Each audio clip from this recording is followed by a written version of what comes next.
ધંધુકાની શાળાના હોસ્ટેલમાં વિદ્યાર્થી પર અત્યાચાર થયો હતો। ડીઓની ટીમે છાત્રાલયની મુલાકાત લઈ અને તપાસ કરી છે।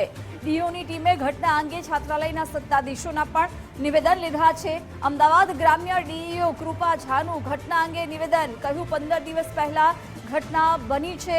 સંચાલકોનો આવો દાવો છે। શાળા આચાર્ય અને સંચાલકોને નોટિસ આપવામાં આવી છે। શાળા સંચાલકોને રૂબરૂમાં ખુલાસો કરવા માટે નોટિસ અપાઈ છે।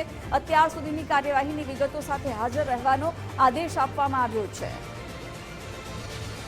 જે માર ભોગ બનનાર અને ભોગ આપનાર જે વિદ્યાર્થી ત્રાસ આપતા હતા એમના 3 વિદ્યાર્થી તે વખતે દેખાતા હતા અને 3 વિદ્યાર્થીઓના વાલીને એમને ધંધુકા લઈ ગયા। પોલીસ સ્ટેશનની અંદર એક સમજૂતીના માર્ગે કે છોકરાનું જીવન ન બગડે એના માટે ભોગ બનનારના વાલીએ થોડી કૂણી નજર રાખી અને એમને જતા કરેલા ને હવે ફરી તોફાન કરશો નહીં અને સમાધાનની ફોર્મ્યુલા કરેલી।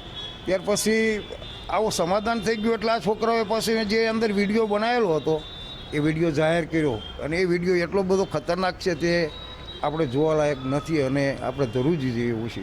એટલે આ વિડીયો અમારે જોવામાં આવ્યો એટલે 80 મિનિટે તરત 5 વિદ્યાર્થીને છાત્રાલયની અંદરથી એનો પ્રવેશ અમે રદ કર્યો છે અને હવે પછી આવી ઘટના ન બને એની અમે તકેદારી રાખશું। ધંધુકાના પચ્છમ ગામે હોસ્ટેલમાં વિદ્યાર્થી સાથે અમાનવીય કૃત્ય આચરવામાં આવ્યું હતું। શિક્ષણ મંત્રી પ્રફુલ્લ પાનસેરિયાએ રેગિંગ મુદ્દે નિવેદન આપ્યું। કહ્યું કે સભ્ય સમાજ માટે શરમજનક ઘટના છે। બાળ માનસની વિકૃત ઘટના છે। બાળકોની આવી વિકૃતતા સાંખી ન શકાય। પોલીસ અત્યારે કાર્યવાહી કરી રહી છે। ધંધુકાની અંદર જે ઘટના ઘટી છે એ બાળ માનસની એક વિકૃતતા છે। બાળકો આ હદે જઈ અને આટલી વિકૃતતા હોય તો એ ચલાવી ન લેવાય ને સાખી પણ ન લેવાય। આ એક સભ્ય સમાજ માટે શરમજનક ઘટનાઓ છે।